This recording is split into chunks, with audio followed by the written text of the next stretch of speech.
Olá, pessoal. Então, vamos dar seguimento agora aqui à terceira parte, né, de diodos com corrente alternada. Ainda veremos mais alguns itens, né, mas hoje vamos continuar focando agora em retificadores. Tá. Então, pessoal, temos retificadores de onda completa. Bom, para trabalhar com eles, né, eu não vou precisar falar de um transformador com tomada central. Tá? Isso daí só precisa ser aplicado para situações mais específicas. Ok? Tá? E dessa vez, se vocês já perceberam aqui do ladinho aqui, né? Então a gente vai ter 4 diodos, né? São colocadas nessas posições, né? Então 2 estão indo para dentro, 2 estão indo para fora. E a ideia é a gente analisar como que isso daqui funciona, tá? Para a gente estar pegando certinho, né? E fazer uma análise, né? O objetivo, pessoal, insisto, é a gente estar pegando, transformando de corrente alternada para corrente contínua, tá? Então, a gente está tentando trabalhar, cada vez a gente está melhorando um pouquinho mais essa eficiência. Nesse tipo de circuito, né, apenas 2 diodos vão trabalhar por vez. Bom, 2 vão estar ativos, 2 vão estar cortados. Por quê? Porque nós estamos numa corrente alternada, né? E literalmente quando inverter a corrente, eu trabalho com outros 2. Tá, por que fica 2 diodos numa hora e 2 diodos na outra, né? Então, pessoal, vamos pensar aqui sempre na forma de onda, tá? A vantagem da forma de onda é que evita que a gente trabalhe com uma série de fórmulas matemáticas sinistras às vezes, né? Porque são bastante trabalhosas, né? Então é mais fácil. Então, pessoal, nós temos aqui o primeiro semiciclo positivo, ok? Entendeu? E depois eu tenho o nosso semiciclo negativo, tá?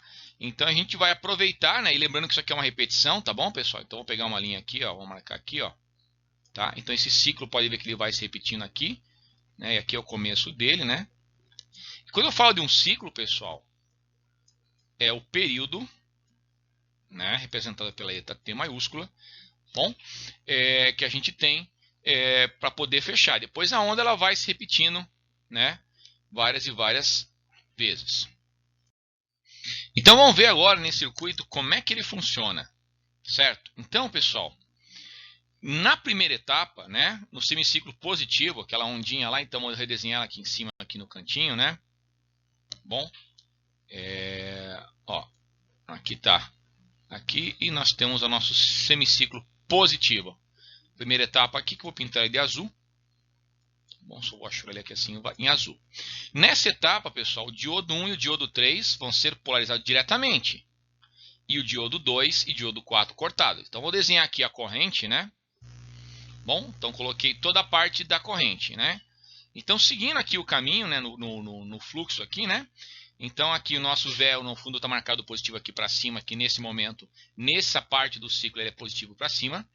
Então, ele vai vir, a corrente vai seguir, vai passar pelo diodo 1, vai acabar subindo nesse nó aqui, bom, vai passar pelo resistor, bom, vai descer aqui, vai entrar nesse outro nó aqui embaixo aqui, vai passar pelo D3, tá bom? Não faz sentido ele ir para o D4, pessoal, senão ele ia bater de volta, né?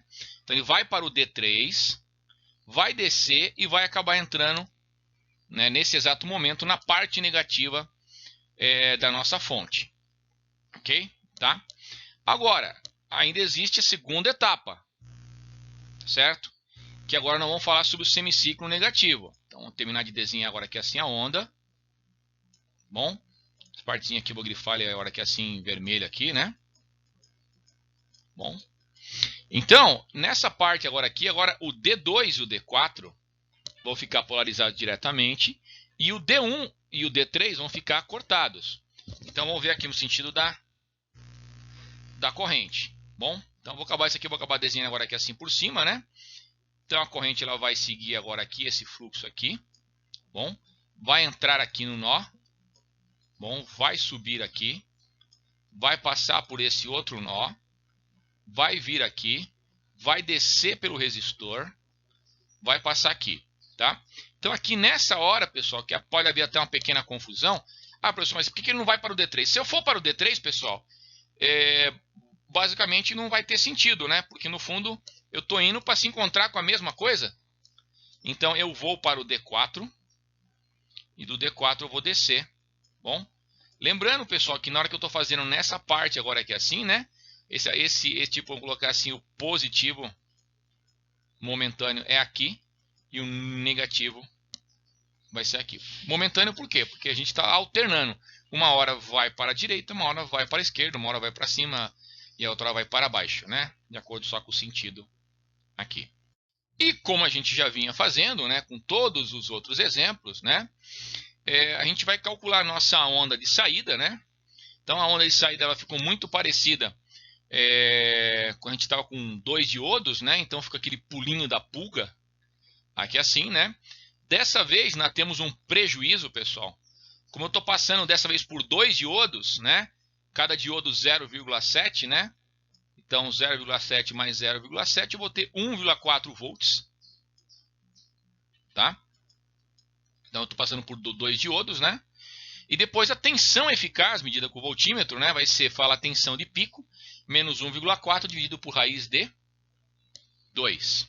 Tá bom? Então só para efeitos de a gente estar seguindo a mesma regrinha que a gente vinha fazendo com os demais circuitos. Bom? E aqui as regras para dimensionar o nosso diodo, tá? Então, pessoal, a nossa tensão reversa, porque no fundo tem que pensar que no diodo, né?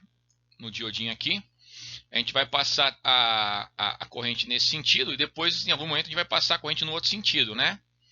Então, a tensão que eu vou passar nesse cara aqui assim, claro que ela vai ter que ser maior que a tensão de pico, né?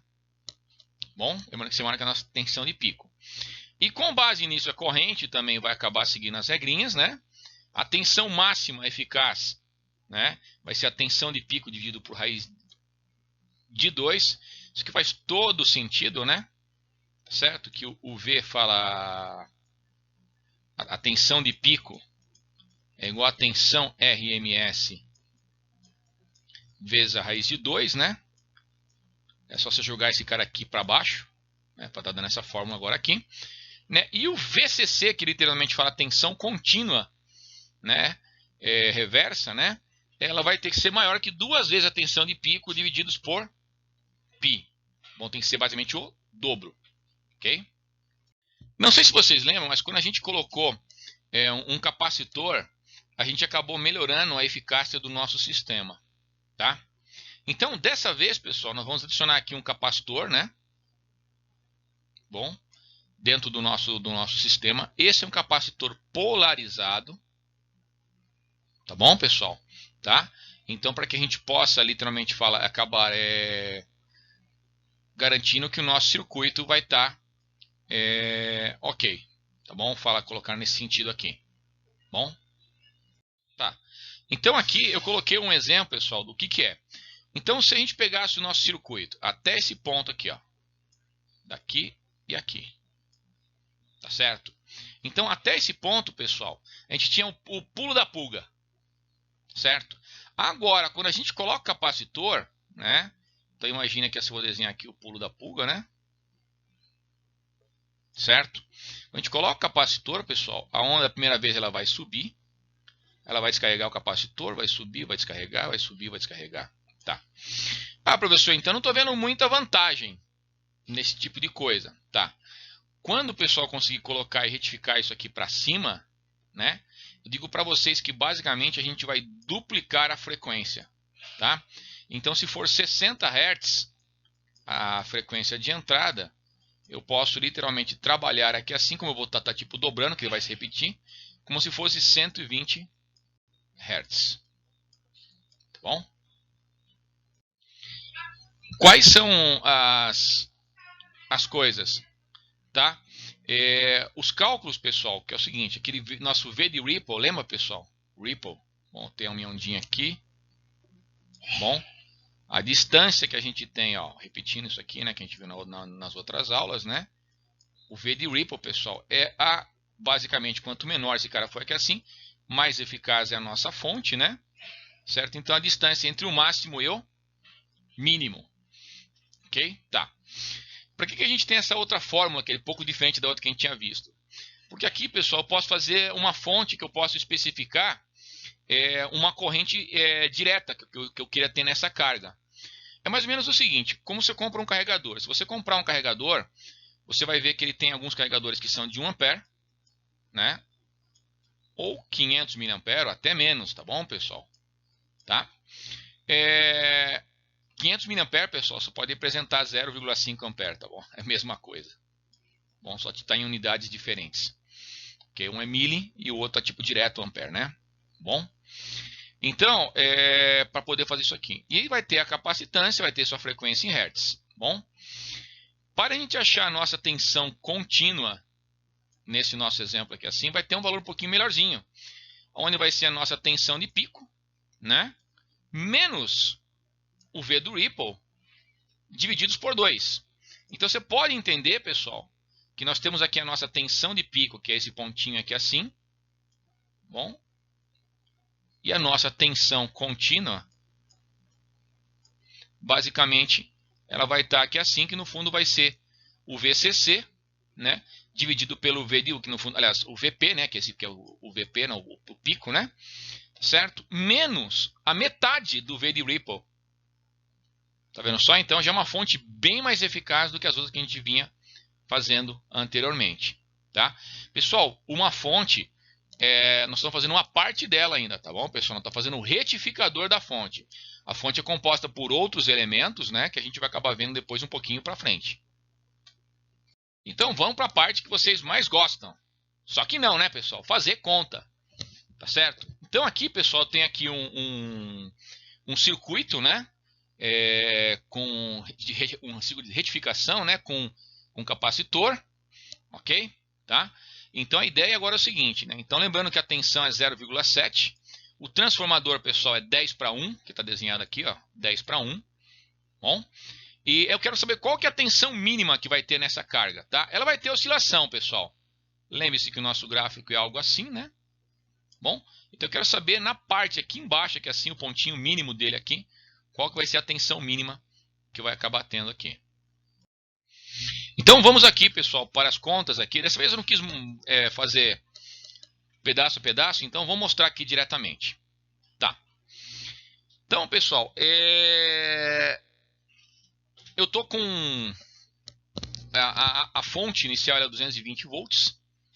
Como está 10 para 1, pessoal, então aqui era 220. Como eu estou diminuindo atrás, aqui eu vou ter 22 volts. Tá certo? Tá. Esses 22 volts, pessoal, eu estou trabalhando com ele de pico a pico. Tá certo? Então, é metade dele, 11. Tá bom? Metade dele apenas que eu vou acabar utilizando agora aqui assim. Tá? A tensão de pico que vai acabar acontecendo aqui assim, agora vai ser 11. E lembre-se, pessoal, esse aqui é o nosso valor RMS. Para achar o de pico, eu vou ter que multiplicar por raiz de 2. Então isso aqui vai dar 15,556 e mais uns quebradinhos para lá. Bom? Só que eu não tenho que passar por 2 diodos, né? Vamos pensar nesse sentido aqui, né? Ó. Eu estou vindo aqui assim e daqui eu estou vindo para poder chegar aqui na nosso resistor agora aqui assim, tá? Então, quando eu vou chegar nesse resistor aqui assim, pessoal, eu vou ter que descontar 1,4, tá? Por que, professor, mas cadê o outro diodo, né? Então, vamos lembrar que assim, ó, na volta, né? Ó, na volta vai passar pelo D3 e do D3 vai entrar aqui.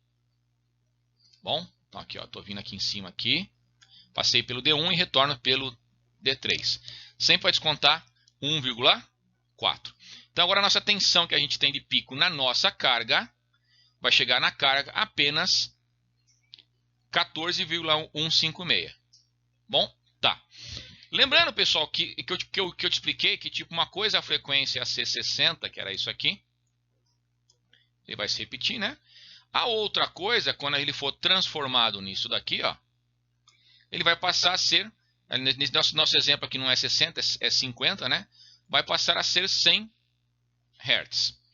Aplicando a fórmula do V de Ripple, que a gente já tinha dos outros slides, bom, eu calculei que o nosso V de Ripple para essa fonte deu 0,6435. Bom, esse é o valor, aliás, o valor 15 aqui é o nosso V de pico, certo? E, para que eu ache, pessoal, esse valor aqui embaixo, é só pegar esse cara aqui e subtrair o V de Ripple. Então, nós vamos ter agora aqui assim, 13 volts e meio da nossa parte, na parte mais inferior do nosso circuito, ok?